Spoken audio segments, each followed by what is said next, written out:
So welcome to the second day of the Harvard Philosophy Department's annual Whitehead Lectures.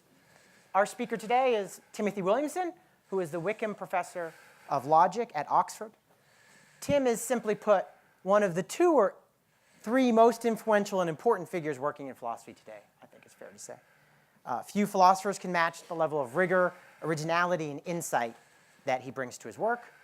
As Ned mentioned yesterday, Tim has done trailblazing work in philosophical logic and the philosophy of language, in epistemology, on philosophical methodology and the nature of philosophy, and more recently on modal logic and its relation to metaphysics.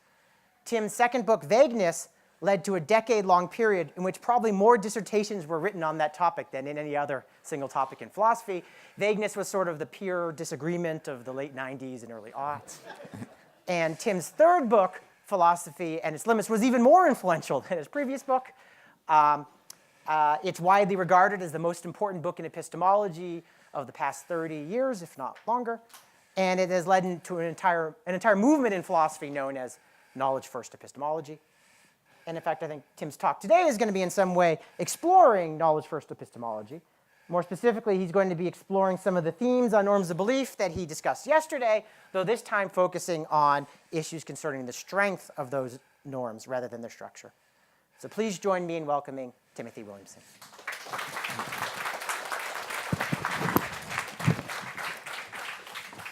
Well, thanks very much. Actually, I've been listening for the past hour to the warm-up band that the department supplied for me, and wondering whether my act would be a worthy successor. And now Salim has raised the stakes even higher, but never mind.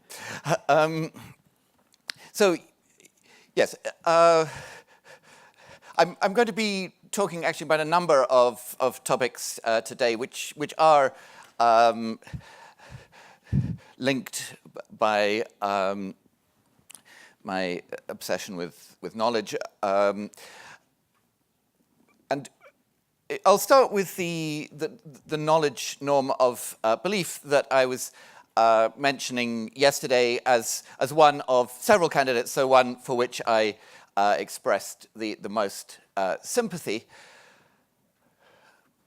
For example, for its ability to unify both the idea that there's something wrong with a false belief, but also something wrong with a belief for which there's inadequate evidence. Of course, the knowledge norm isn't the only way that you could think of unifying those two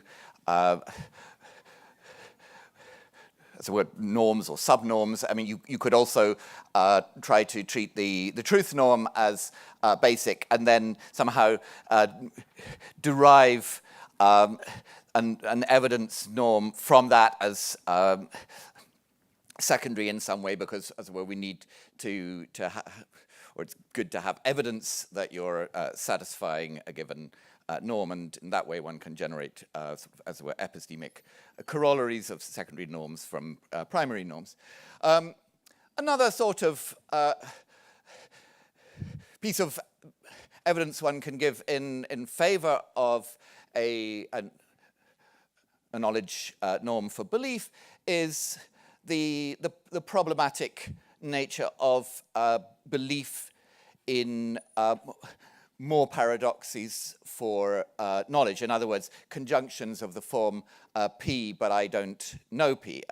It seems that there's something wrong with believing a conjunction of that kind, and a nice explanation for that would be a knowledge norm for belief, because it would mean it would predict that such a belief in a Morean conjunction for knowledge could not constitute knowledge. I mean, you can't know that such a conjunction of the form P and I don't know P, because if you know the conjunction, you presumably know the first conjunct, and therefore you know P, and so the second conjunct is false, and therefore you don't know the whole conjunction. Of course, not everyone shares the view that there is something wrong with believing a conjunction of that form. So it's not a tremendously firm data point, but it seems promising. What I'm going to do in the first part of the lecture today is to consider a line of criticism of the knowledge norm of belief that I think opens up, or at least is an excuse for introducing certain quite tricky issues about the nature of belief, which I'll then talk about for a chunk of the lecture. So the kind of criticism that I have in mind is one that's been mounted, for example, by Daniel Whiting in a fairly recent paper. Just to fill you in, Whiting is a proponent of a truth norm for belief, a permissibility norm, and one whose form is narrow scope, which I was criticizing yesterday, but I'm not going to be worrying today about so much about those narrow scope versus wide scope issues. So Whiting complains that the knowledge view appears to conflict with the ways in which we criticize and evaluate beliefs. The knowledge view here being the view that belief is subject to the knowledge norm, that beliefs ought to be knowledge in some sense. So the way that Whiting develops this criticism is by considering a piece of imaginary dialogue involving two characters, David and Kelly. I'm not quite sure why they called that, but so David asks, "Who do you believe will win the next election?" And Kelly answers, "The Republicans." And then Whiting imagines David complaining, "You don't know that." And Kelly says, "I never said that I did. I was only telling you what I believe."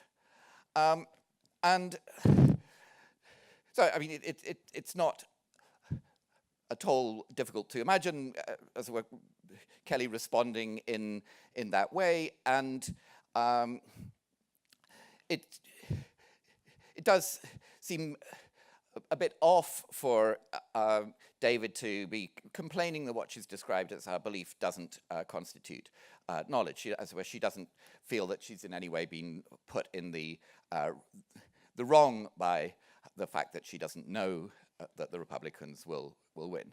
And Whiting also considers alternative continuations of the dialogue that seem more natural, where David's complaint has more bite. So one is where he says, "You're wrong, the Democrats will win." Another is where he says that you've no reason to think that.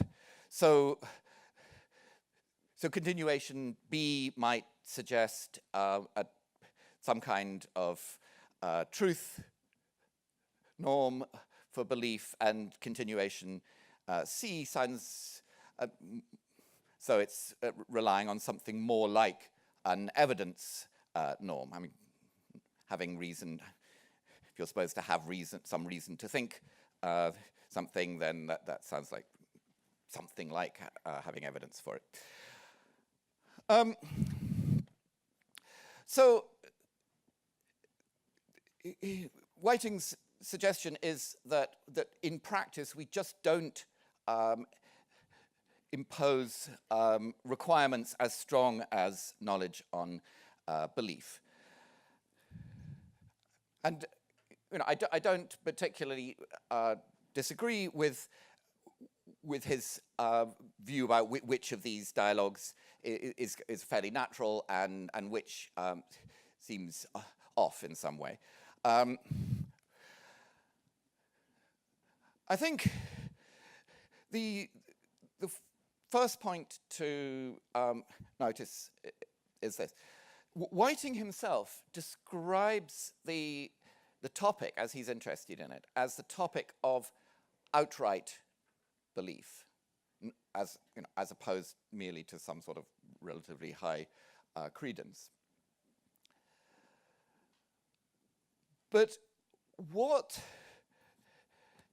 his dialogue involves seems to be something rather special. It's, I guess, what psychologists would call forced choice, because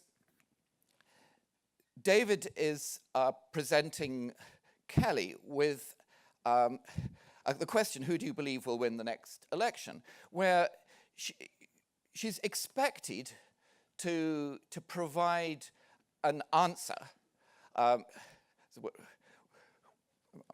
presumably either just Democrats or Republicans. And so, as it were, she's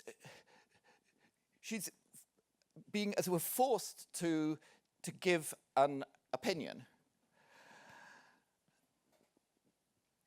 And it seems that in a case like this, that what's expected is something along the lines that the speaker will provide whatever answer to the question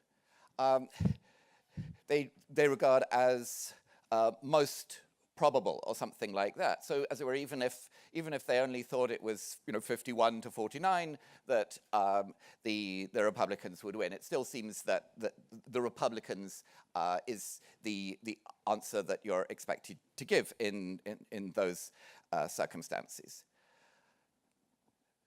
So it looks as though what we're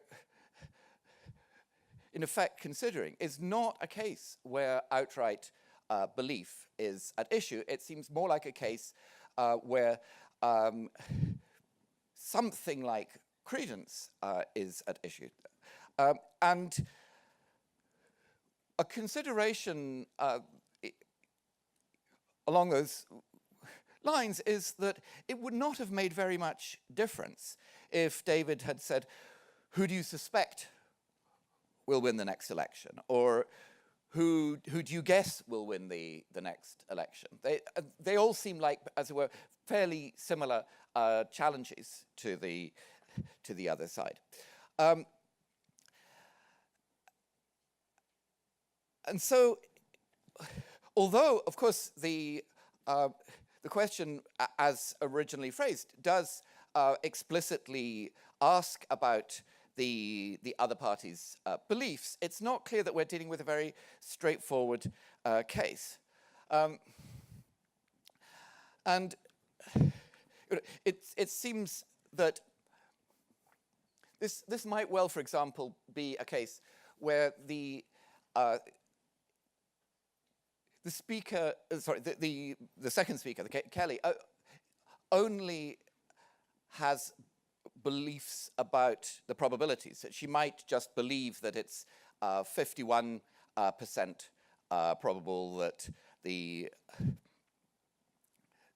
Republicans will win, 49% that the Democrats will, and I mean it does not seem that, as it were, in general, just by having a belief that the probability of P is at least 51%, that you thereby count as having an outright belief in P. And certainly there would be, as there were, issues about closure under conjunction and so on would be very immediate if the standard was as low as that. Although you may count as having a certain credence in P of, let's say, 51% if you believe that the probability is 51%, but it doesn't look like a case of outright belief. And I mean, just to turn the screw a bit, we might consider a range of similar cases. And in fact, if you just Google the phrases like "who do you believe will" and "what do you believe will" and so on, you'll find lots and lots of examples of people asking these questions, where in many, I mean, of course, in the case of Republicans versus Democrats, if we ignore independents and so on, then it seems at least one side must have a probability of at least 50% of winning. But in many of the cases that you'll find asked about, who will be the next person to be thrown off some reality TV show or something where there may be a dozen people still on the show, and it would be unless it's a very extreme case, it would be bizarre to give a probability of even of as much as 50% to any one of these, and yet you are expected to answer. So just as it were, to give a more kind of schematic case of this sort. This is now on page 2 of the handout. So just imagine that we've some game of chances in its final stage, and it's about to be the last throw of the die, and the situation is that if it comes up 1, then player 1 wins. I mean, there are just 5 players in the game. If it comes up 2, player 2 wins. If it comes up 3, player 3 wins. If it comes up 4, player 4 wins. If it comes up 5 or 6, then player 5 wins. And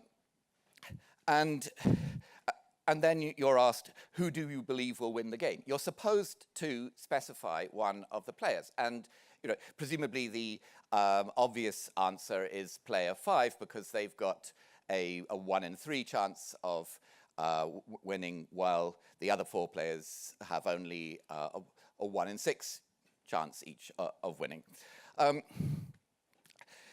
And the kind of continuations that we can imagine are similar to the kind of continuations that that Whiting imagines after his question about the election. So, for example, it could be that in the dialogue, Y says player 5, and then X says you're wrong. The die is loaded in favor of player 3.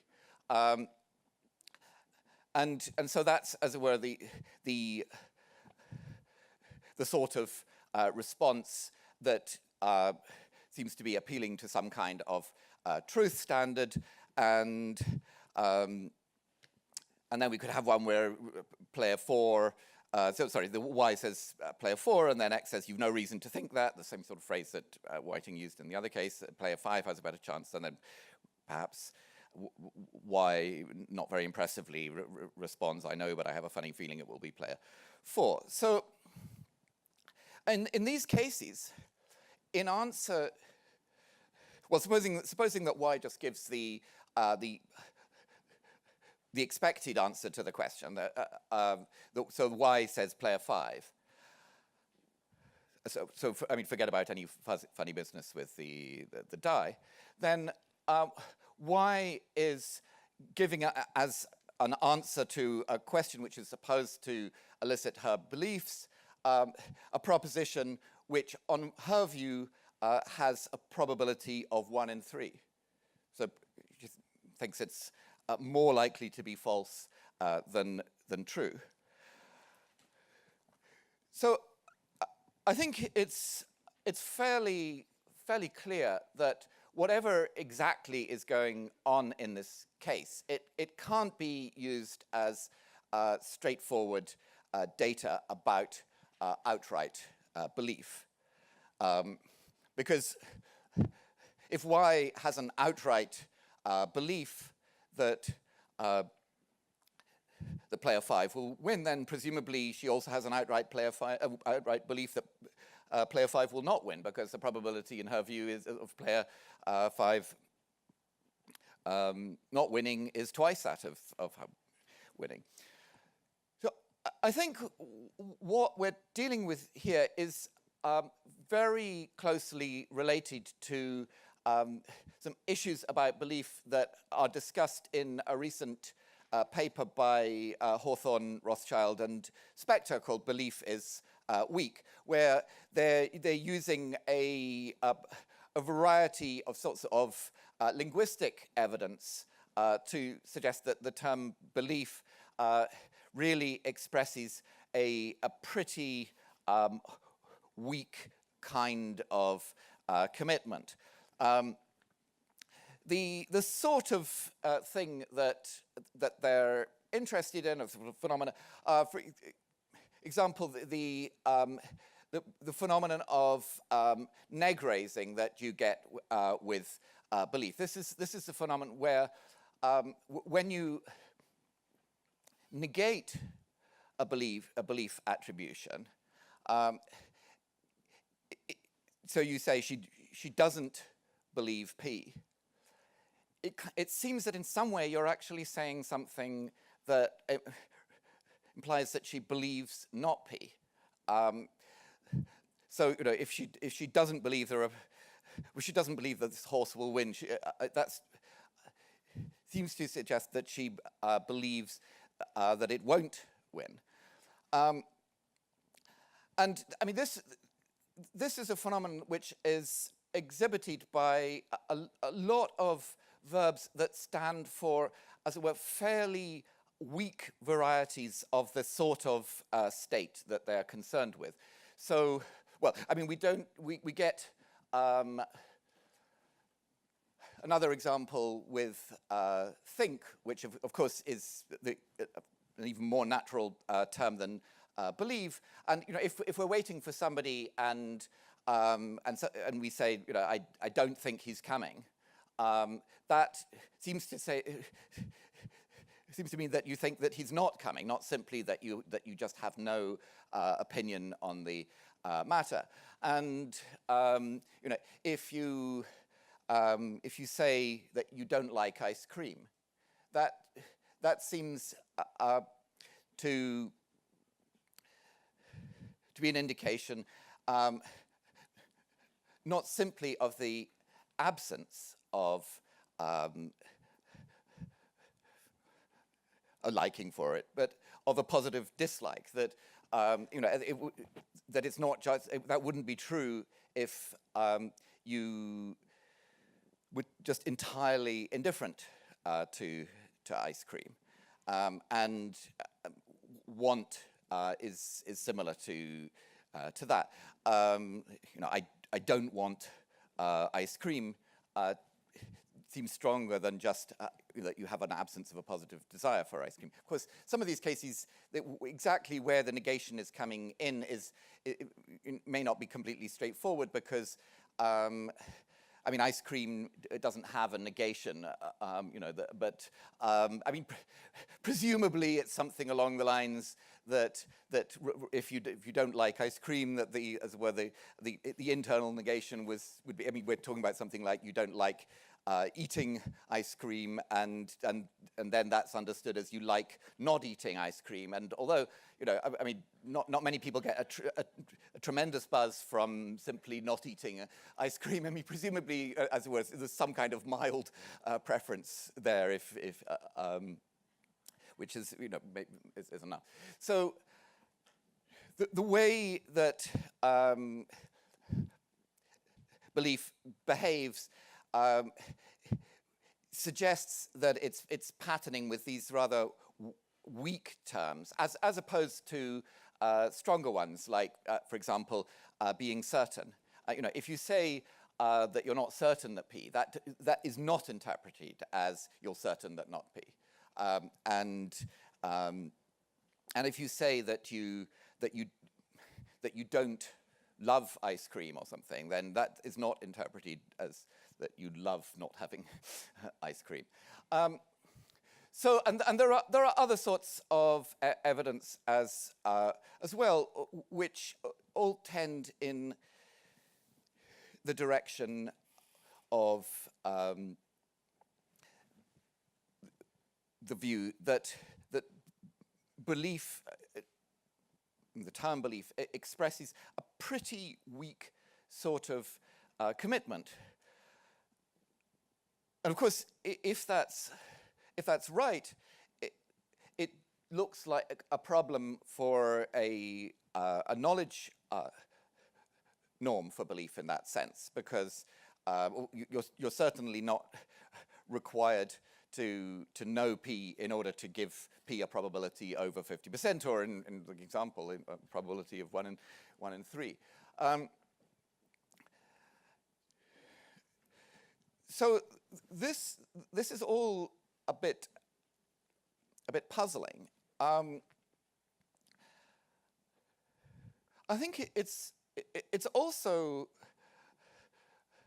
puzzling how poorly this fits with the epistemological tradition, where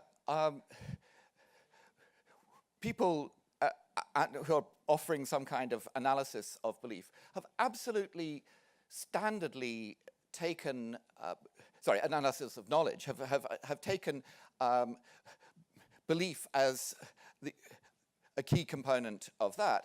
And yet it seems that if belief were really as weak as the sort of thing that we're talking about, that it would be very inappropriate to have such a weak condition for knowledge. If there's anything like a condition of that kind on knowledge, it seems to require something stronger than just these rather weak inclinations.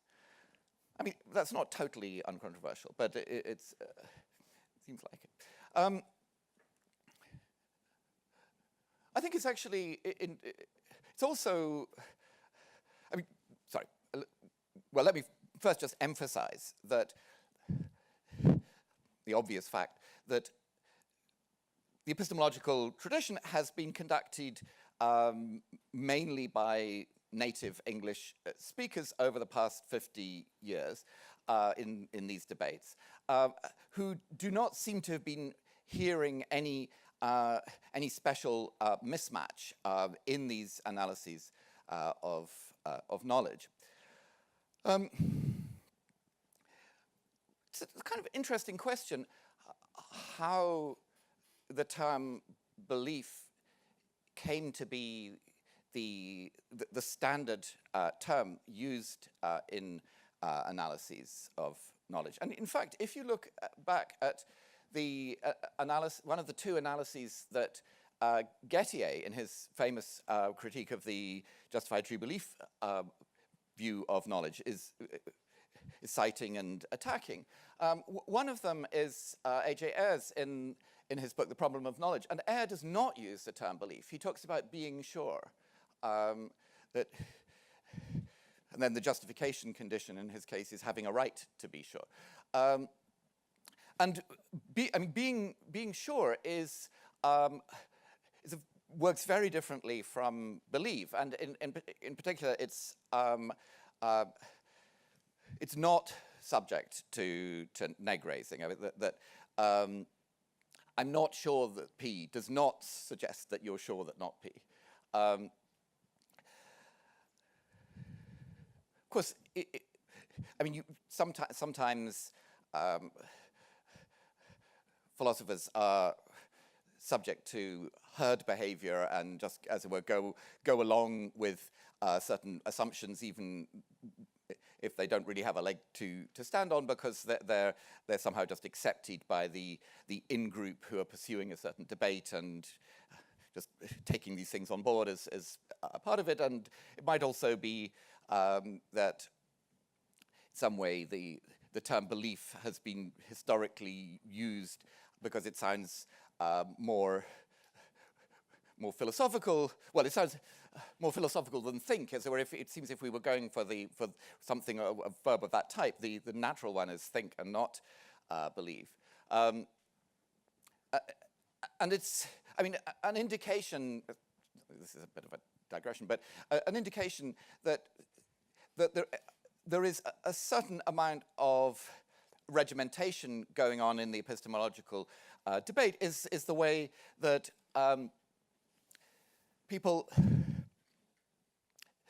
epistemologists tend not to notice or to forget the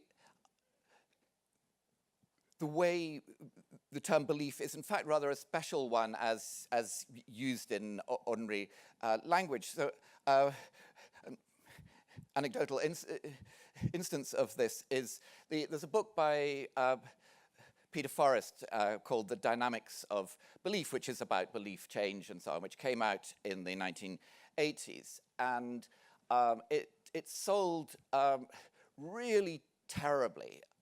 And I was talking to the philosophy editor at Blackwell's, the publisher of it at the time, and he said that they reckoned what had happened was that because it was called The Dynamics of Belief, booksellers assumed that it was something to do with religion and put it in the religion section of the bookshops, where, of course, nobody was interested in some technical study of belief dynamics. But anyway, I don't not go on too much about that. So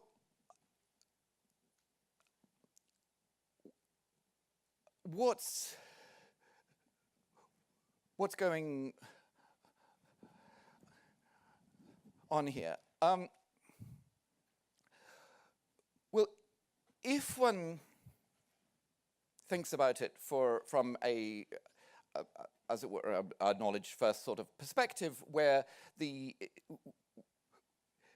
idea is to, in some way, understand what belief is in terms of knowledge rather than the other way round, then we may get some insight into this. I don't think what I'm going to say is by any means a full account.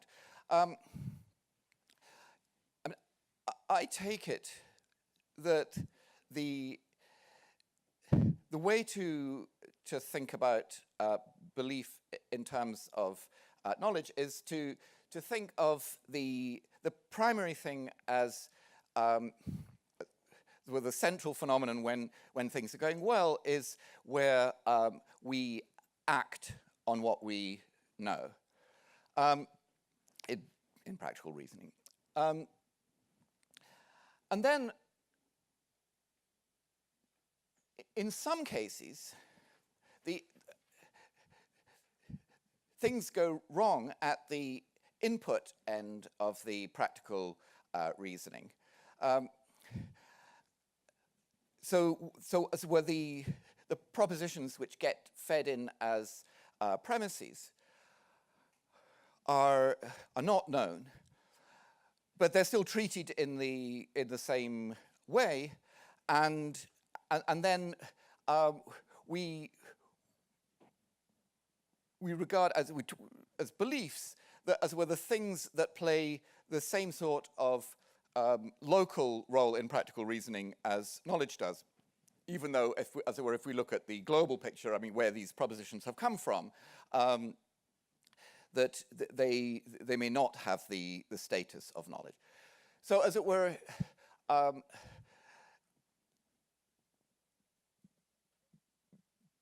in a sense, we're taking knowledge as the paradigm of belief, but in the sense that these are the knowledge cases are the ones that we compare the belief cases to, and then the belief cases are ones that have a certain kind of, not just any old kind, but kind of similarity to the knowledge cases.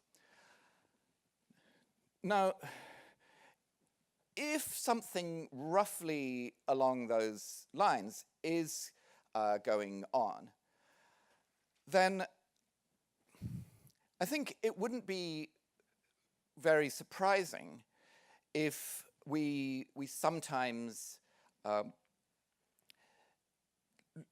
relax those standards of similarity, so that we did not require the same level of commitment for belief as we did for knowledge.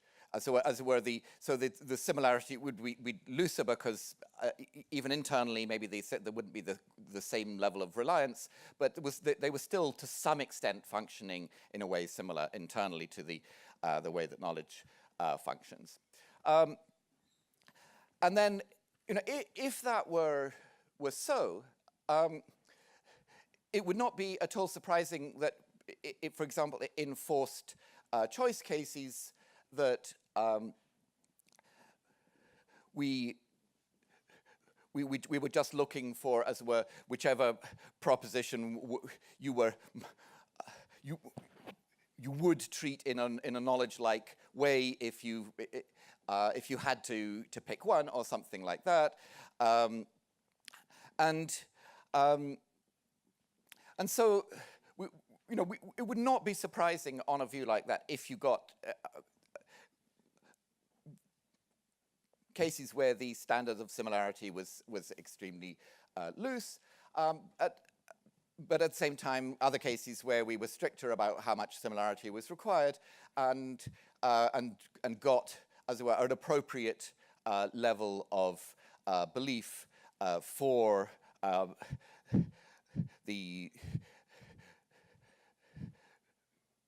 to meet the requirements for knowledge.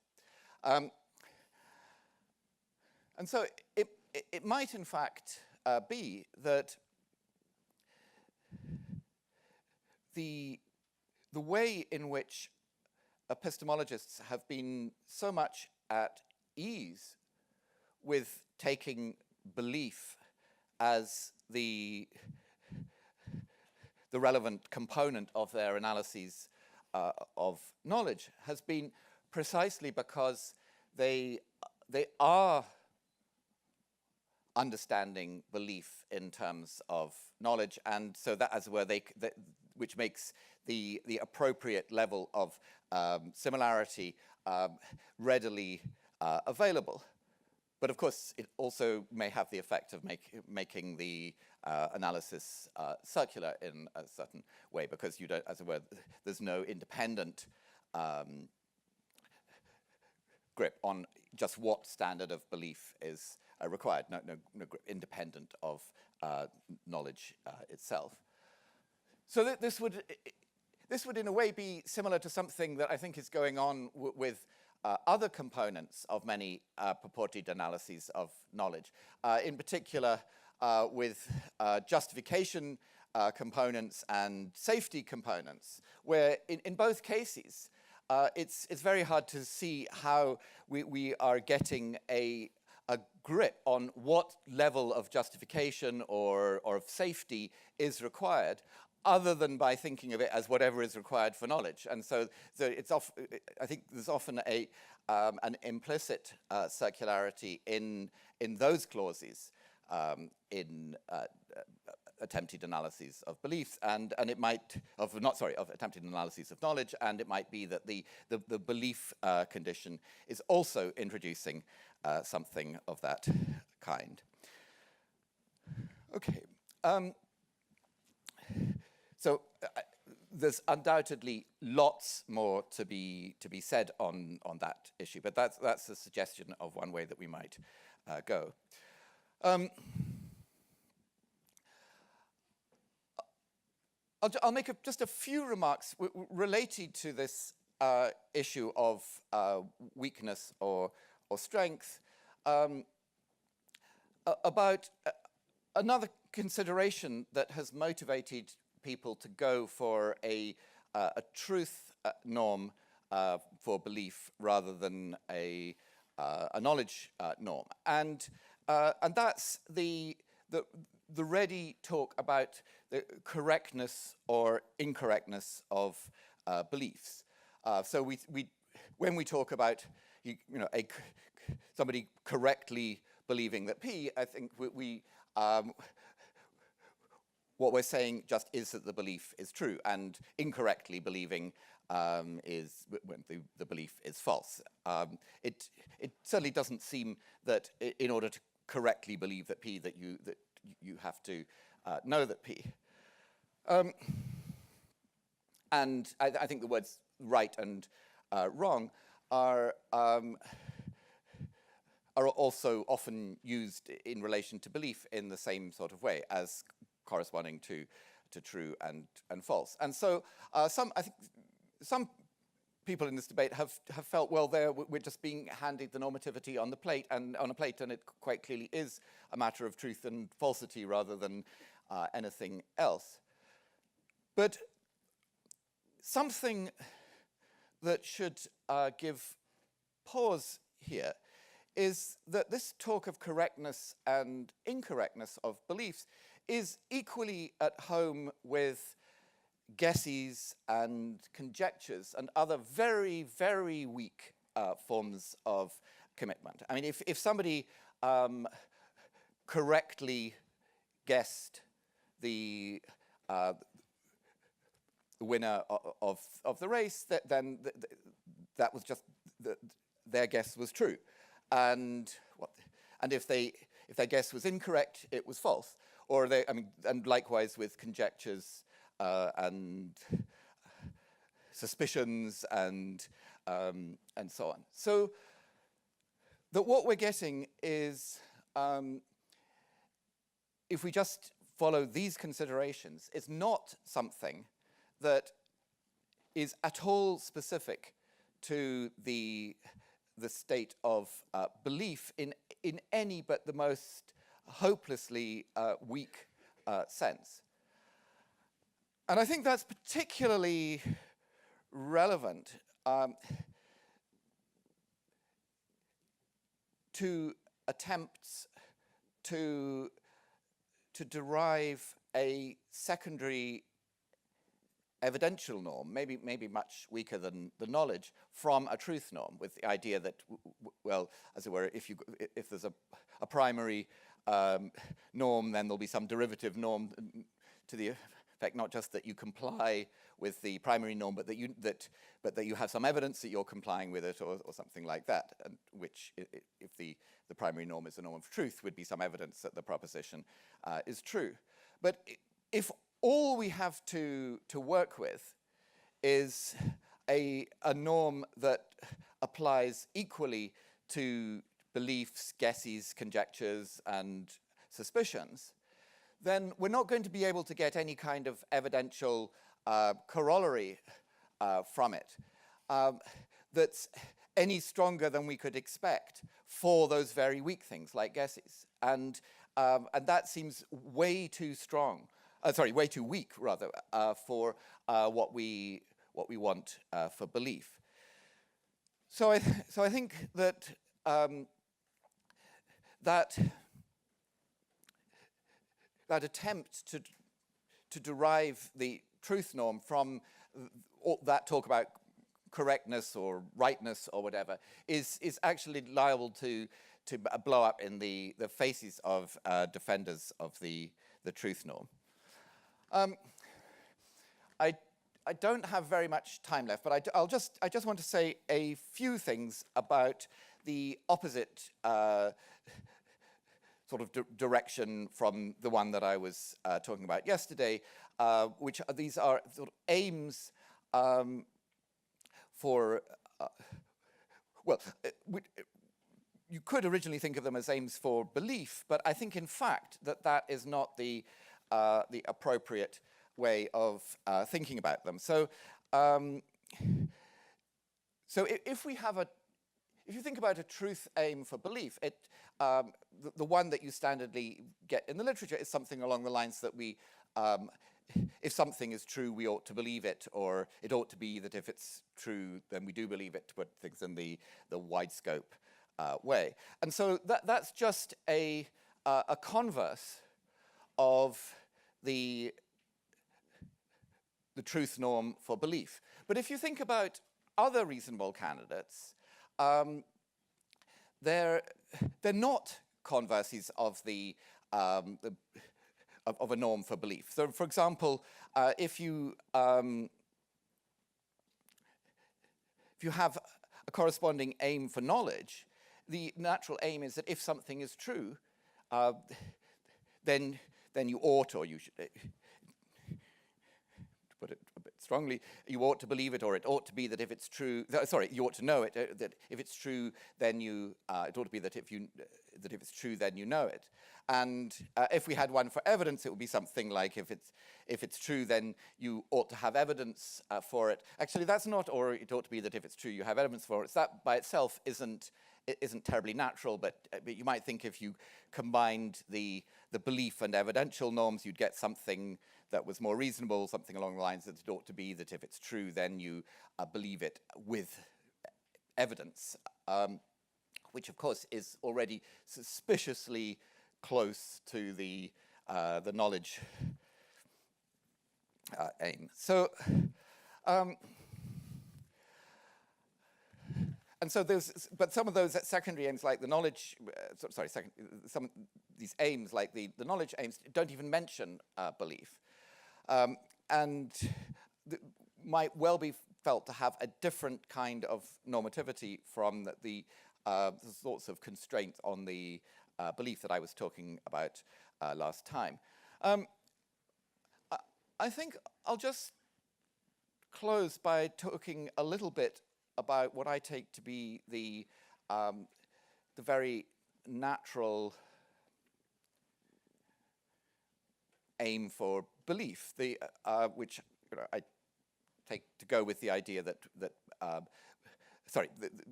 the aim for knowledge, which I take to go with the idea that knowledge is some kind of good, and just say a little bit about a standard objection to that, because I think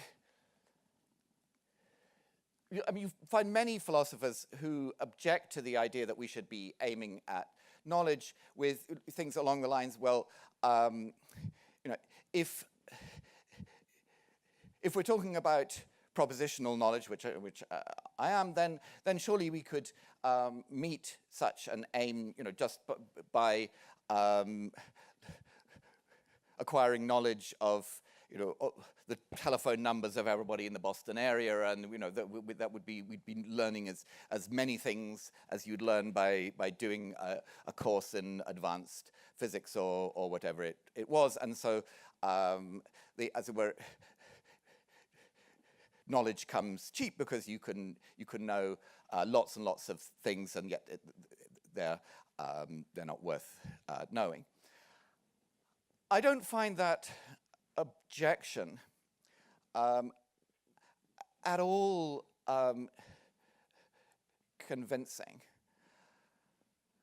I mean, it seems to me a little bit like saying that we shouldn't aim at kindness because imagine somebody who just hangs around a shopping mall, as it were, looking for ways in which they can do absolutely minute acts of kindness that are, as it were, barely worth it for the person on the receiving end, and and of course thereby not doing any serious acts of kindness at all. So, I mean, if we're dealing with a good, of course there'll be cases where somebody can just spend all their time gathering absolutely minute amounts of that good, and where we will not think that was a good way of spending their life. But that is really not the natural way of thinking about knowledge. So when we're considering whether somebody is an expert on some subject, for example, the natural question is not how many does she know, it's how much does she know, as we're treating it as something more like a mass term. And if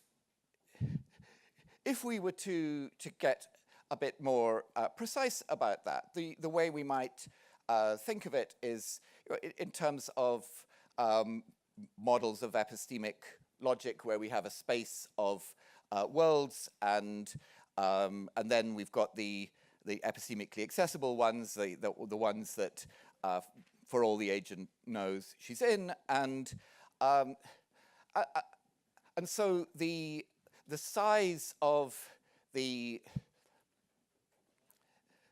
space of accessible worlds is, the bigger that is, the more ignorant you are, and every time you learn something, then you're cutting down that area of ignorance, and so as well the amount that of the space of worlds that's gone from the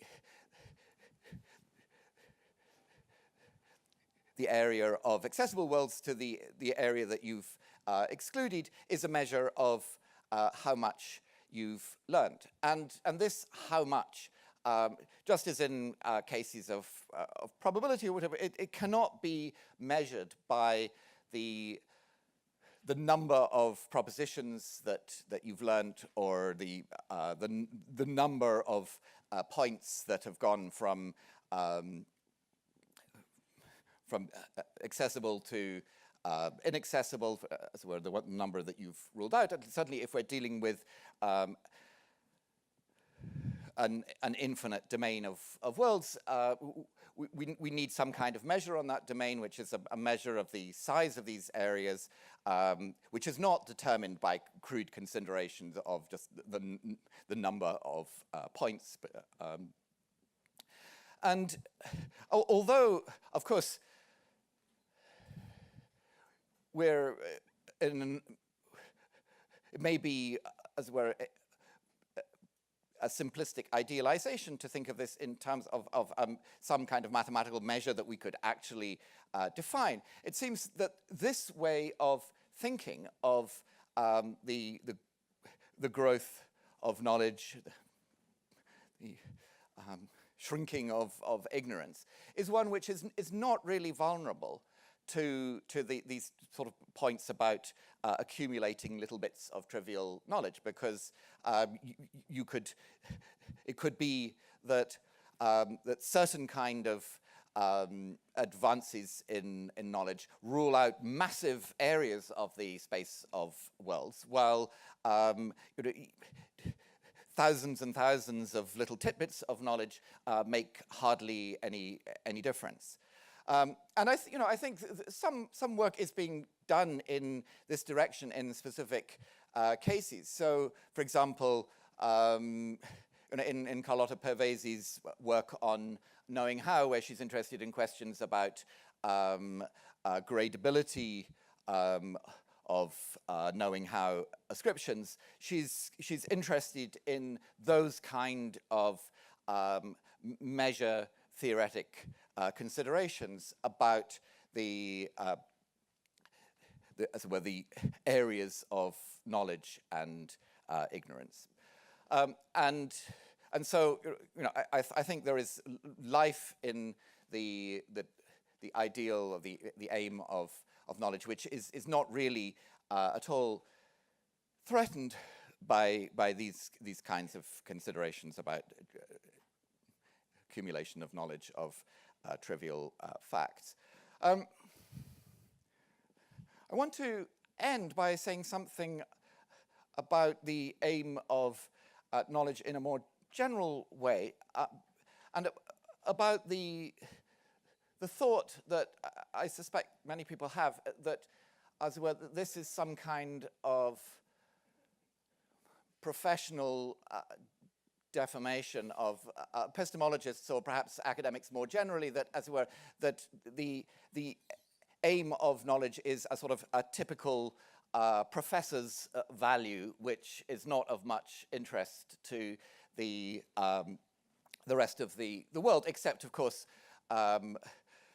for instrumental reasons, which we're not concerned with here, which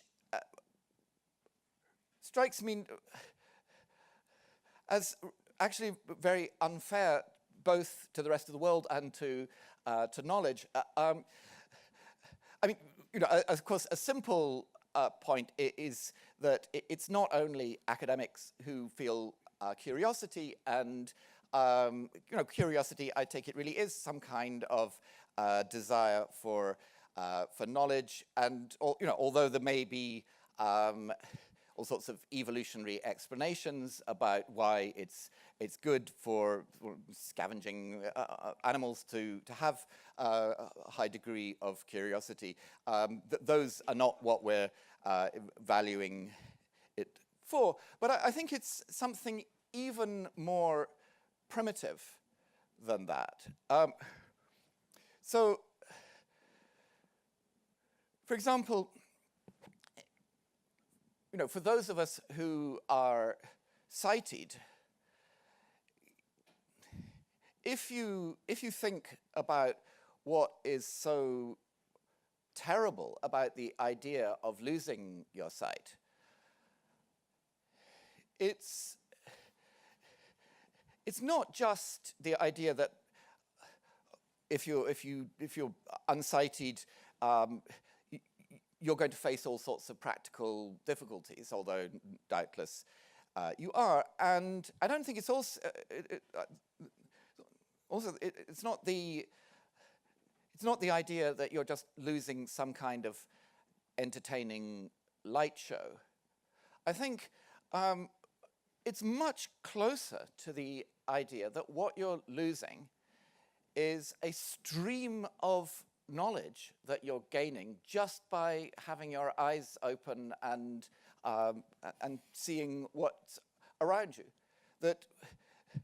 That's the sort of thing that actually makes life worth living. And of course, this is not something that's specific to the sense of sight. I think it applies to any sense modality and to any other way in which we're accustomed to gain knowledge. And although non-philosophers might not be inclined to articulate that kind of consideration as part of what makes life living, it does seem to me that it is a pretty fundamental aspect of it. And that's a good place to stop. Hi. So I had a question about, so I took it that your thought in response to the Hawthorne-Rothschild-Spector claim that belief is subject to a weaker attitude than a very weak attitude, just say. Your response was something like, well, it's sort of an abstraction still from knowledge. It's similar in many, and we just sort of lower the standards depending on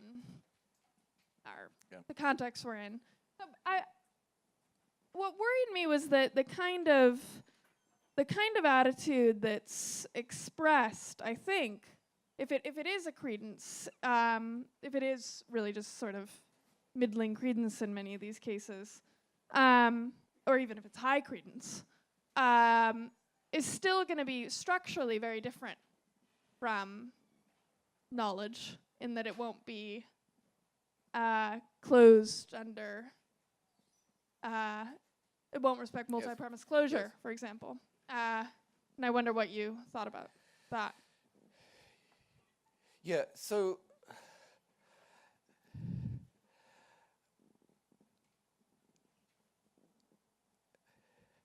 I mean, I think that in some of the forced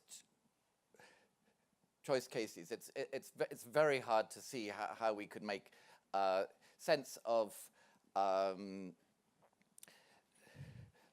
belief as satisfying any form of multi-premise closure, where, when we've got things which with credence even less than a half, and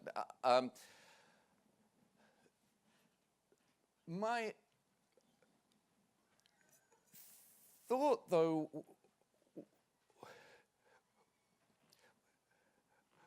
was not quite. I mean, I didn't really articulate this fully, but my thought is that what's going on is not exactly that we're just raising and lowering levels of credence. That we're, I mean, I'm not convinced that it is natural for us to think in terms of credence at all. That, I mean, after all,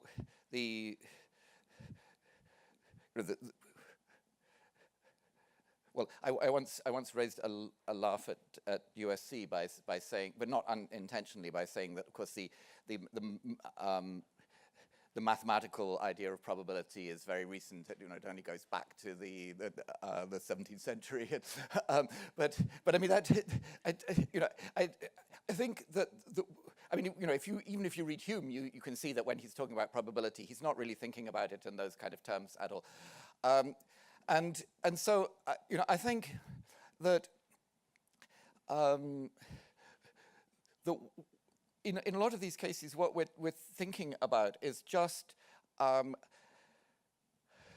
similarity to cases of outright commitment and enforced choice. It's something more like, well, if I were going to, as it were, have an outright belief in, if I had no choice but to have an outright belief in one of these, which would it be, and so on. And of course, I mean, there are all sorts of complications coming in if you take the counterfactual bit of that seriously. But I think in all these cases, what we've got is that we're modeling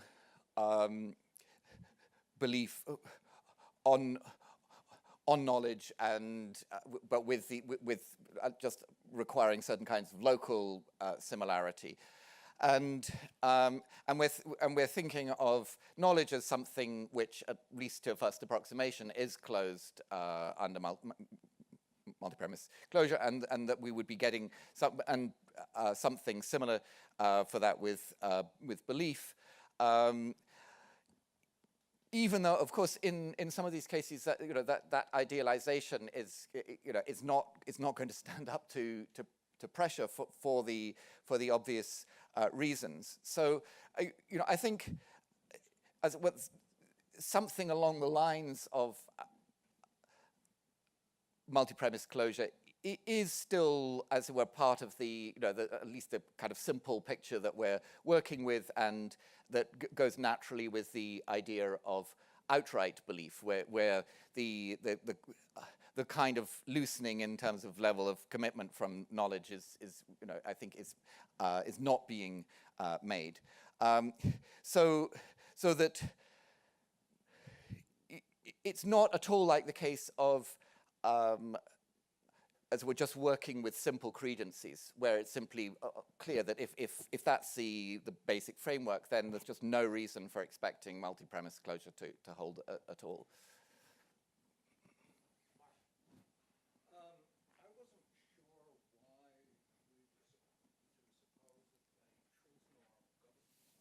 I wasn't sure why we were supposed to suppose that a truth norm governed guessing.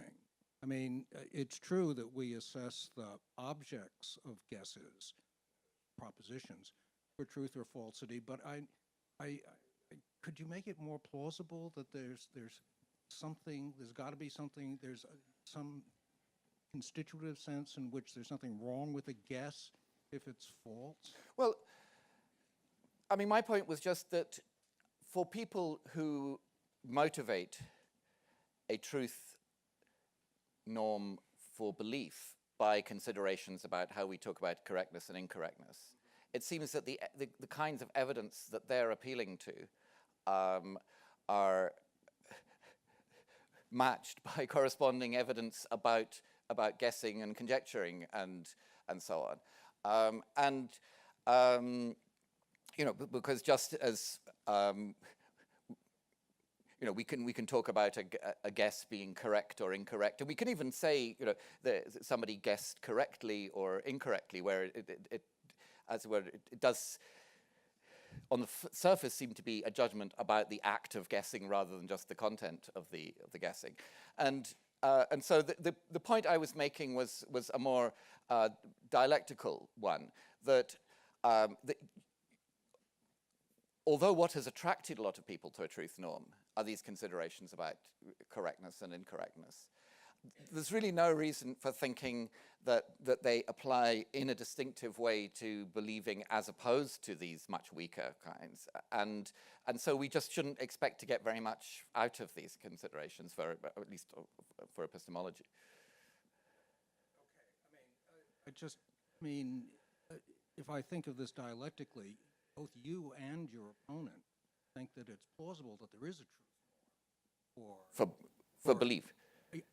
Well, I think that there's a knowledge norm for outright belief, understood in a fairly strong sense, and so a truth norm. But I do not think that there's there's manifestly not a knowledge norm for guessing or conjecturing, and I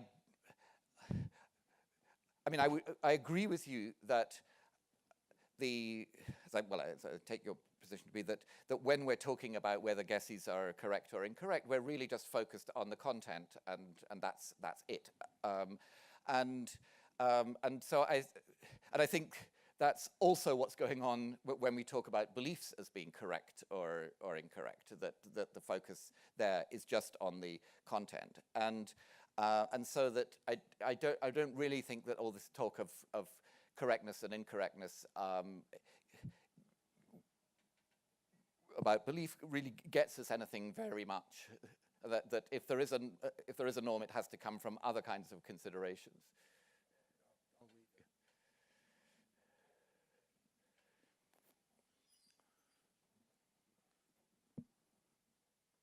Awesome. Thanks so much. So I wanted to ask about the move. Like, I love the data. The knowledge first move that. Okay, so is this right how it goes? Belief already is a sort of an abstraction from knowledge. So the reason why we're getting all this weird data sensitive to questions and low probabilities, because once we start abstracting from knowledge, there's no like sharp line to stop the abstraction, so we might as well abstract more, and so you can get less confident, so on. That yeah, and these kind of forced choice questions, as it were, push us into doing this with as it were. Well, this isn't really a threshold; it's just a matter of which is the as it were the least improbable of these for us, and that because we're just dealing with as well a certain similarity to the knowledge cases, there's nothing which prevents us from lowering and raising the bar as suits the occasion. Cool. So I wanted to raise some cases to resist that interpretation. Just want to see what you think about them. So the basic strategy is take similar belief-like attitudes and see whether they take the same behavior. And the thought is often they don't. So here's some sentences. It'll probably rain, but I don't think it will. It'll probably rain, but I don't believe it will. I think those are bad. You think it'll probably rain, but I don't. Well, I don't think it will. Yes, sure. I think maybe there's a difference in belief. And I mean, so there's certainly not great examples. So I was thinking. But I mean, in those cases, we're of course dealing with negative currencies where the neg raising is going on. Right, but you can recover from neg raising. I don't think it'll rain. I don't think it won't. You can recover from it. And I think in the cases that you gave, some kind of recovery is possible as well. So I think it'll probably rain, but I don't believe it will. I mean, we can kind of repair that to it'll probably rain, but I'm not that sure that it will, or something like that. I mean, there is a kind of double take going on there. But, yeah, can I just press on that point? So the verbs I was thinking of were like being sure, being confident, being convinced. So it'll probably rain, but I'm not sure it will. Fine. Yes. Probably rain, but I'm not convinced it will. Yes. Fine. Yeah. Similarly with the question. So who do you think will win? Who do you believe will win? Great in the dice case, but who are you convinced will win? Who are you sure will win? Who do you confident will win? Those we don't accept those because I'm not confident of anyone. Yeah. Agreed. Okay. Similarly with yes. If we had a sort of basically a spanning of different strengths of belief, then you would think that we could get stronger and weaker readings. So if you ask me, who do you think will win? I reply, the Republicans, but I don't believe it. We'd probably want to get a true reading of that, was at least the first pass, because strengthen the second reading of belief. Whereas if you ask me, I think we don't get a good reading of who do you think will win? The Republicans, but I don't believe they will. We do get a good reading of who do you think will win? The Republicans, but I'm not sure of it. Yes. So, I mean, there's no problem with not sure, because, I mean, this sure isn't subject to neg raising, but believe is subject to it. And so with it will probably rain, but I don't believe it. It will. I mean, I think the first pass reading of that is, in effect, it will probably rain, but I believe it won't by neg raising, and that's really bad, and because we're only looking at the conditions it will rain, it won't rain, and then if we have to choose between those, given that it will probably rain, we should be choosing it will rather than it won't. So with neg raising, there's an obvious reason why this is going to sound bad, but I think that, of course, then you might think, but can't we do a repair to it where we raise the standard for belief, and that was why I mentioned sure, because it seems I would have thought that we can, but it does feel like a somewhat, as it were, forced repair when we think, all right, well, probably the speaker is saying that in some very strong sense of belief they don't have the belief, that they're, that's why I said, I paraphrased it, the kind of repair reading is it will probably rain, but I'm not sure that it will. So it wasn't that I was switching to that other sentence. That was just what the repair reading was. But it seems to me that it requires a certain amount of cognitive work to get that repair reading, and so. But I mean, that may be because we're so strongly inclined to do the neg raising thing, and that if we do the neg raising thing, then this is bound to be bad, and so we have to resist that. Can I add? Yeah. So one thing is I just thought you can do the sentence also with it'll probably rain, but it's not that I think it will, or it'll probably rain, but it's not that I believe it will. If you think that's bad, it's explicitly putting the negation Yes. wide scope.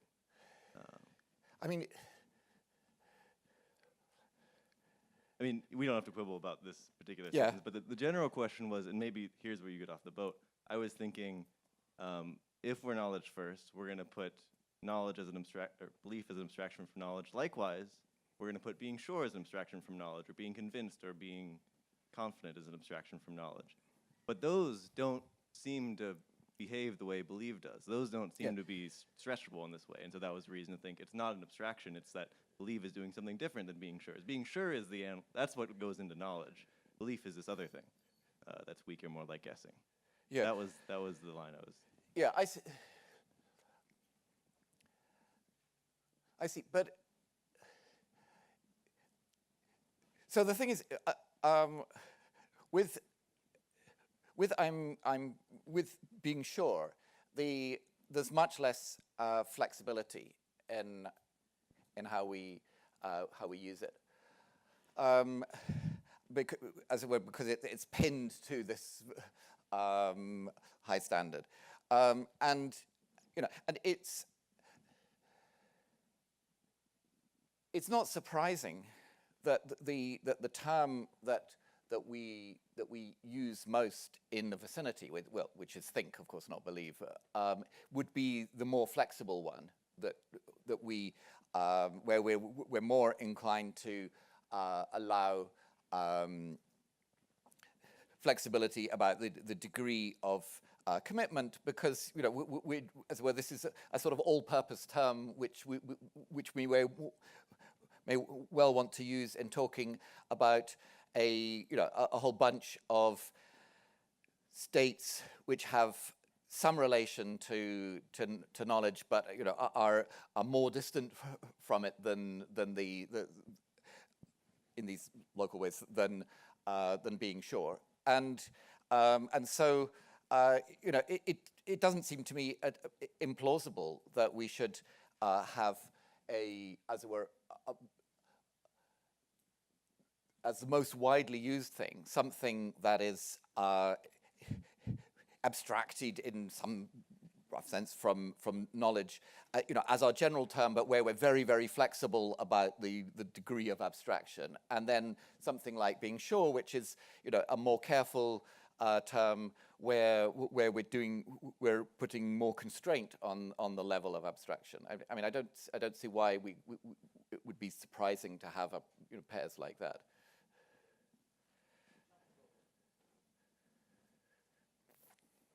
This is a question about neg raising. Maybe quite tangential, but if I was following the discussion, neg raising is supposed to be the sign of a Yes. weak attitude. Yes. And so I was actually prompted by your remark that you didn't find a certain objection convincing, and to me that meant you found that it was not convincing. So I thought maybe there's some neg raising that goes on in connection with the verb find, but then it also seemed Yes. to me that find is pretty strong and might even be fairly close to knowledge. So I just wanted to see if you had thoughts about that. Yeah. So I think there are two phenomena here. One is neg raising, and one is British understatement, and they're not always so easy to tell apart. But so yeah, but it's true that if I say that I'm not utterly convinced by something, there might be some neg raising going on there, but that's my style. It's as it were, it's not, and I think so. Yeah, of course. In a full discussion of this, we'd want to have more treatment of, to make sure that we're not just dealing with some Gricean phenomenon, but I think the fact that in general I'm not convinced that P doesn't entail. I'm convinced, or that we're not inclined to interpret that as I'm convinced that not P. That's whereas we are with these other ones. That probably isn't just a Gricean phenomenon, but as I say, there is an extra layer of personal style. But of course, I mean, in the long run, we want to have clearer tests than just first-person authority. Yeah, thank you.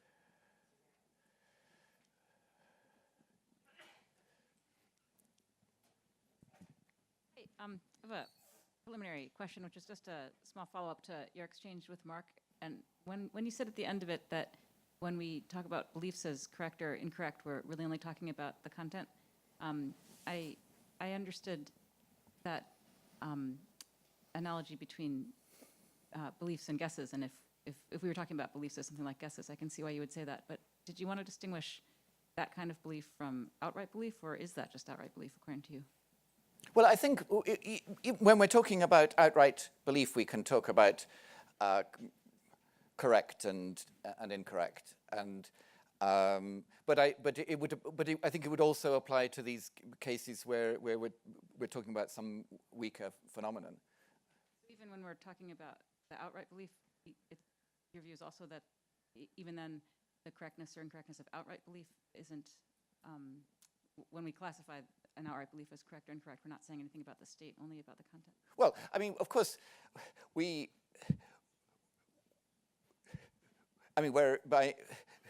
implicitly saying something about the state just because it's a state of believing, in this case, something true. But I think even there are cases where we can talk about people correctly or incorrectly believing, or rightly or wrongly believing, and there the correctness or incorrectness, of rightness or wrongness, is being applied to the believing, and believing surely is the state and not the content. But I think even in those cases, it's pretty plausible that we're classifying the state derivatively from a classification of its content, and one indication of that is that we classify. We also talk about people guessing rightly or wrongly, or correctly or incorrectly, and so as where these classifications seem to be indifferent to pretty critical differences between the states, where the one thing that's constant is the content. Can I ask something else, Lynn? This is about your talk yesterday, actually. So when you were fair enough. okay, but when you were arguing for the kind of primacy of the wide scope norms, Yes. is that supposed to be?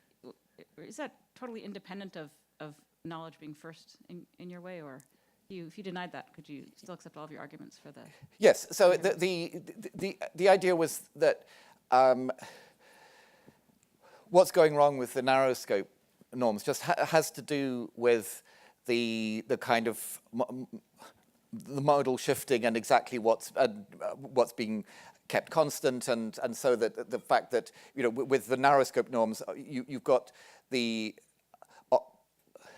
on the one hand the situation where the certain constraint of truth or knowledge or evidence is met, and on the other hand a potentially different state where the belief is supposed to be, we might be evaluated as permitted or not, or at least where the belief itself occurs, and so the idea was that it's just that kind of disparity which is introduced by the structure of the narrow scope norms, but not by the structure of the wide scope norms, which is leading us into all sorts of unnecessary complications. And the advantage of the wide scope norm is just that we're talking about the believing and the meeting of the relevant condition as obtaining in the same situation, and so we just don't have to worry about that disparity, and that feature of the wide scope norms is independent of what specific constraint we're putting on belief.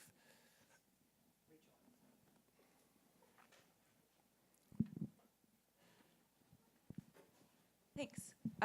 So I think this is really just an invitation to say more, but I wanted to ask you about the bit about aims at the end. Yes. So I took it that you were sort of endorsing something like a truth aim for knowledge. Yes, I mean that's to say the aiming that for it to be the case, yes, that true things are known. Yes. Yes. Okay. Yes. So how do I don't know. I guess I wanted to ask sort of like where that fit into the whole talk of norms, because I was sort of thinking, generally in a practice, maybe this is just a bias about one sort of practice that I have in mind. But I was thinking something like generally in a practice, if that practice has an aim, then the most natural thing, if we're sort of like drawing up norms for the practice, is to just have the norms say, you know, pursue the aim, right? And if you're not pursuing the aim, then you're going about things wrong. And if you're, but of course, sometimes we have practices where norms don't directly say to pursue the aim. But I would think usually that's because we can actually pursue the aim better by following the norms than by directly pursuing the aim. Yes. Right. So, like in the case of rule consequentialism or something, you know, the aim might be as much welfare as possible, but the way to bring that about is to follow certain norms as opposed to directly pursue the aim. So,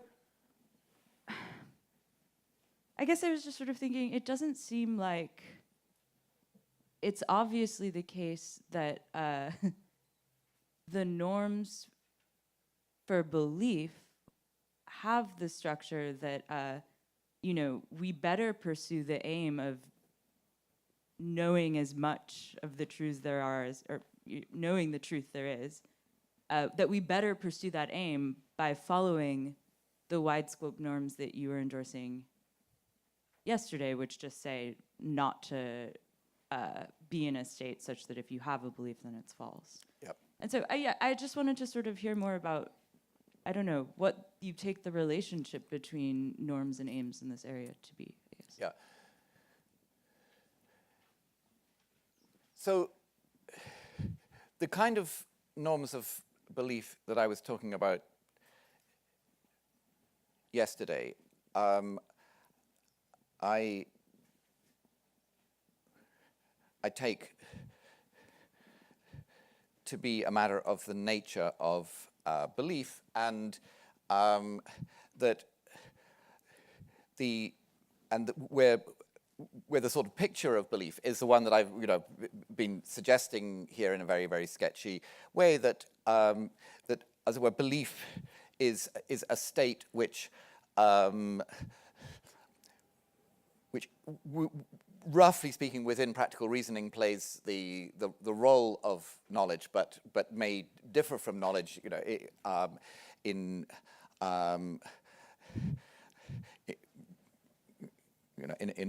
a less local way, and so it's, as we're roughly, so we perhaps can put that by saying that it's the function of beliefs to be knowledge.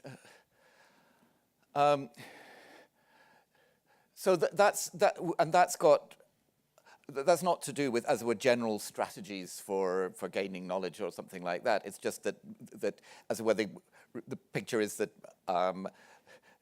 beliefs that don't constitute knowledge, they're just effective for what they're supposed to be.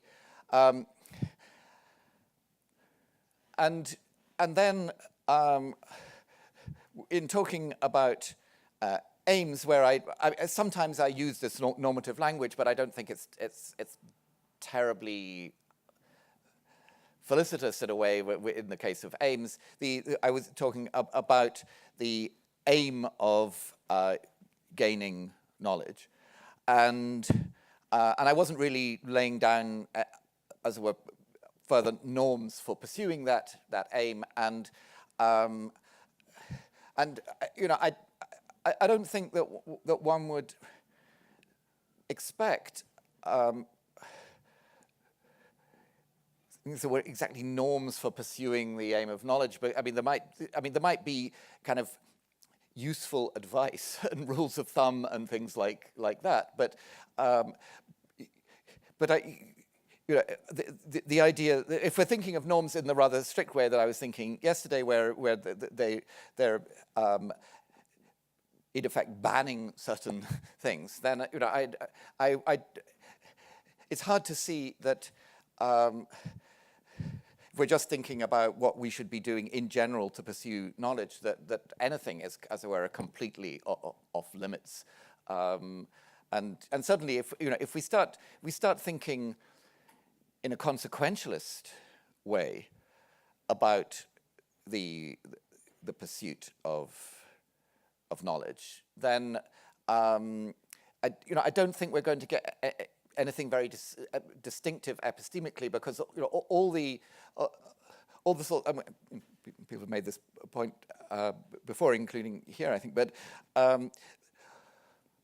all the sort of standard examples of pragmatic reasons to believe that are not epistemic reasons can be recycled to give examples where there are sort of consequentialist reasons in the pursuit of epistemic values to do all these sort of epistemically regrettable things in a narrow sense. I mean, if, for example, if you take the standard case where you're about to undergo an operation and the chances of it saving your life are not very good, but they're definitely higher if you believe that it will be successful than if you believe that it won't. And all we'd have to add is that you're engaged in some vital research project, and that if the operation is a success, then there will be this tremendous scientific breakthrough, and otherwise not, and so on. And so, as it were, if we were thinking in consequentialist terms about the pursuit of knowledge, then there would be cases where it would be better to believe against the evidence and so on. And so, at least on those lines, I just wouldn't expect anything very systematic.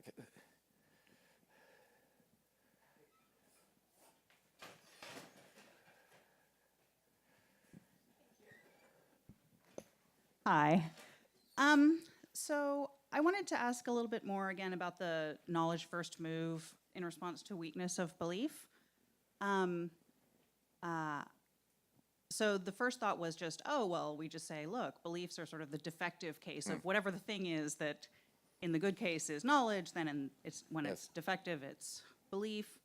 But then you also said, yeah, and we should think the central good case is acting on what you know. I like that. That's something that I'm happy about. And so then I was just trying to think through how this is supposed to go. So I just want to hear if I've got this right. So one thing that we might think, if that's our picture, is we might want to come back to the kind of where you're like, oh, maybe this is functional at the very beginning, how we're going to think about belief. And you might say, yeah, so we're going to say, yeah, there's going to be things that we use to explain what agents do. We say, oh, their beliefs in combination with their desires are going to help us, predict what they'll do and or explain what they have done. And when it's knowledge, we're going to be able to explain why things went right in their action in a certain way, potentially.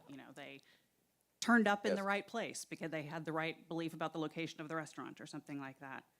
And so there's going to be a certain kind of explanatory demand that we're going to get from both the good case and the bad case.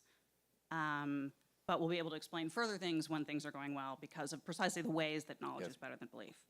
And then I was trying to think about how this relates to these other kinds of animals in the picture of, guesses and suspicions and things like that. And I was thinking, well, if we thought that guesses and suspicions are just weaker versions of belief, where maybe you have less evidence or less confidence or both,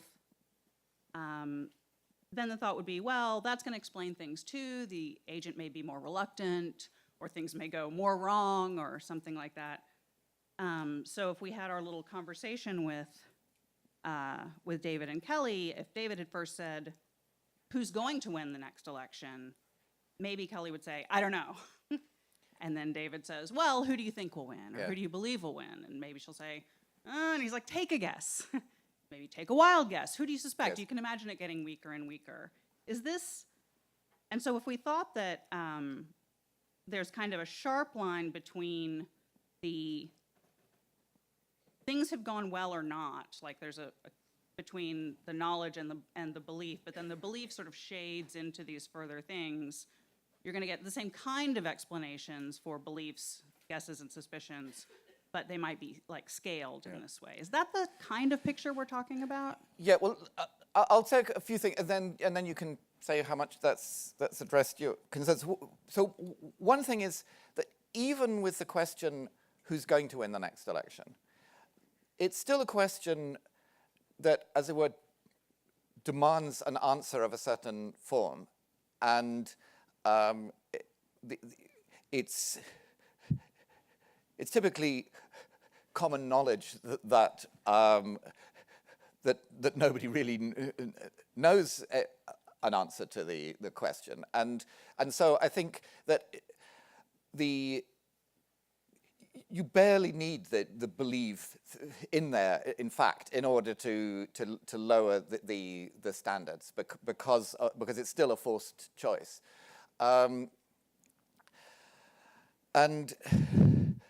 I think, putting the belief in does, as it were, emphasize the lowering of standards, and putting guess in emphasizes it even more. But in a way, it doesn't make very much difference to what the question's likely to elicit if somebody's prepared to go along with it at all. Because if they're prepared to go along with it at all, they're just going to go for, as it were, their best guess, and it sort of irrespective of the form of the question.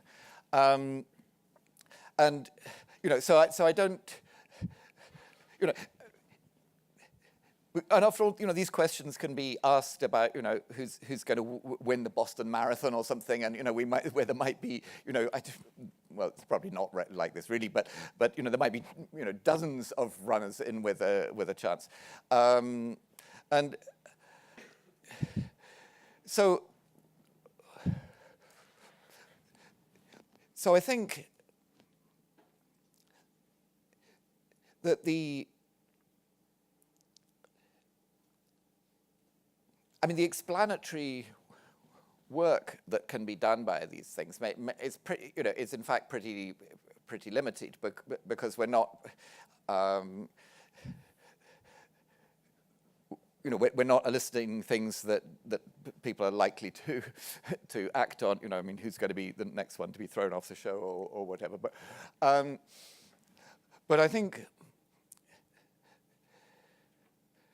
as it were, that the central explanatory work is just done by the knowledge cases, and then there's a further step where we've got the cases where people are going for something like being sure, where the level of commitment is at least as high as for knowledge, and there. Insofar as it's the internal stuff that does the explaining, then we can still get that, and then there will be other cases, I guess, where there is some latitude in how much reliance on a given proposition we're concerned with, because with in many cases. If it's not a matter of life and death, people will rely on a proposition. But if it isn't if it is a matter of life and death, they won't, and so on. And but then but then we can still use, as it were, this kind of flexible use of belief to classify states, according to, roughly speaking, how close they are to this, where they're still, in fact, too far away for us to be able to get much explanatory work out of them. Thank you. By the way, just since you were talking about knowledge and action, I think one thing that's worth saying about the standard of being sure is that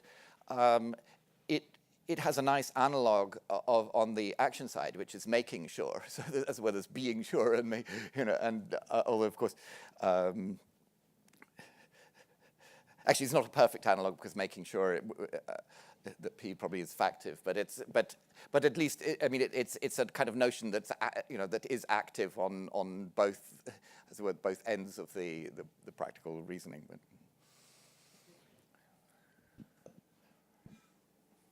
Thanks very much. I just wanted to wondered if you could help me get a better fix on what the ought or should is in the norm of belief, or how we express it or enforce it. I mean, the norms of belief I was talking about yesterday, or the... Yes, Yes. yeah. So if we accept the wide scope knowledge norm, and if I close my eyes for a couple seconds, I suppose I stop knowing that you're standing, but continue believing that you're standing. Well, I think it'd have to, I mean, you might have to be a lot longer than a couple of seconds, but never mind. All right. Yeah, well, but okay, yeah.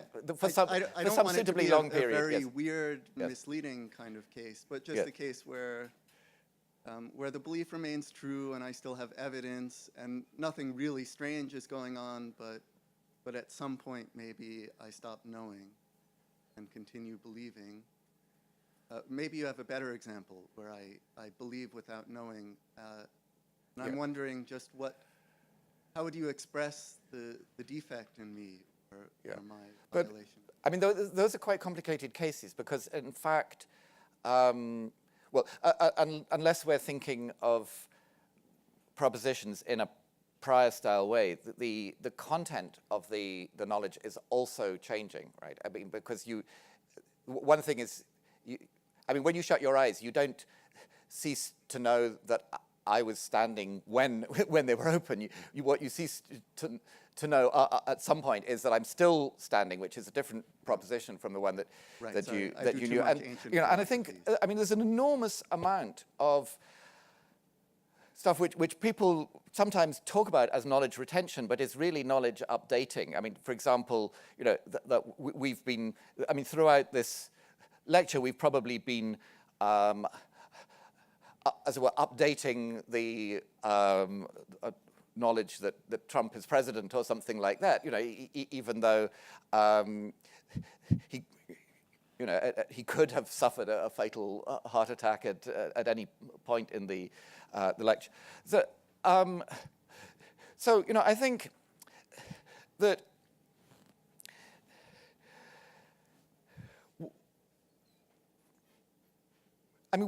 if you're thinking if the picture is, we've got a kind of continuum here, as it were, between the cases where you know and the cases where you clearly don't know, and you're wondering what changes as you go from now. Was that the concern, or No, I was wondering, in what terms do you criticize a person who believes without knowing? Supposing that there's not some really thing that they're obviously doing wrong. So the example, I was just trying to give a reasonably simple example and not some case where I have misleading evidence or something. Yes. Well, the standard criticism is just you don't know that, and then we may elaborate on that if it's in the context. It's just not clear what specific problem the critic has in mind.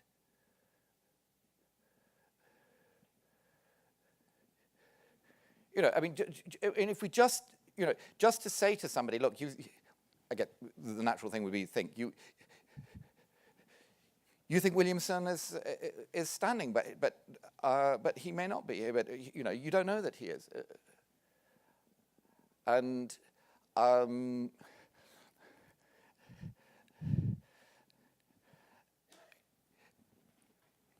in a case like that, it's assuming that it's common knowledge that it's quite a while since you actually laid eyes on me, and it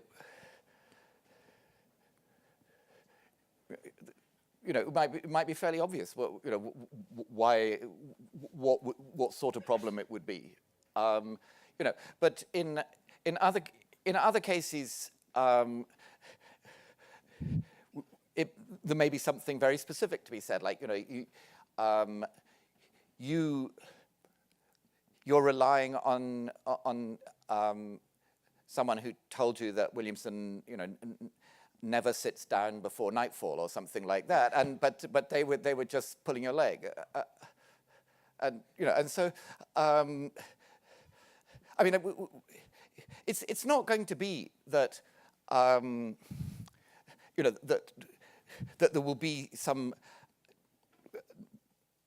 lovely taxonomy of all the ways that you can criticize some belief as falling short of knowledge, because I mean, things can go wrong in any number of ways.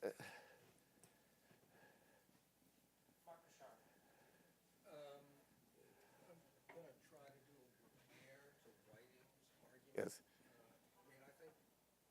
I think the point about forced choices, that's a good point. But couldn't you recast his examples and put them in the third person? So, I mean, David says, so who does Jones believe will win the election? And Kelly says, the Republicans. And then, I mean, now we can imagine, various continuations. One is, David says, what a loser, he doesn't know that. And then Kelly says, huh, you just asked me what he thought. But, I can imagine David criticizing Jones by saying, well, he has no reason to think that. Yes. So I agree that the argument can be done in the third person, but I think it's still a forced choice in the third person, because it's who does Jones believe will win the election. So it's a question which is asking for an answer of the form Jones believes that A will win the election, and since it's sort of as well common knowledge that elections are a matter of uncertainty and so on. I think that just requires that the standard for belief be lowered to it has to be lowered to whatever point we can get a true answer to the question, and it's sort of common knowledge that's almost certainly a point at which we're not talking about anything that's like outright belief. It seems to me much less a forced choice kind of question, because a natural response is he probably doesn't have any view about it whatsoever. I mean, it's more. I mean, I would have thought it was a request for a report on Jones's mental state. Well, I would have thought that saying he probably has no view on the matter is a kind of rejection of the question, because it is a who question, and a who question has it does have a as it were a standard type of answer, and I mean, after all, even in the first person case, if Jones, I mean, supposing the election referred to the let's say the French election, and Jones is somebody notoriously parochial in his interests, then we might equally easily say, well, I mean, if we ask him, who do you believe will win the French election, and he says, I've got no view on the matter whatsoever. I have no idea who the candidates are, and of course he's allowed to do that, but it is a rejection of the question.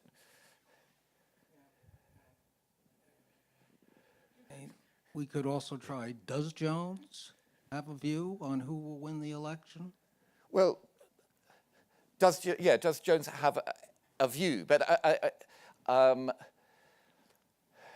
mean, a view, of course, is a view. But we could have something like, does Jones have a belief as to who will win the election? But there, I think I think that's not forced choice in the same way. But there, I think if Jones is, as it were, almost 50-50, but not quite, we might naturally say, no, he doesn't. He's very uncertain who will win. Unfortunately, we're out of time, but we can continue our discussion in a reception in the library right now. Right. Well, thanks a lot.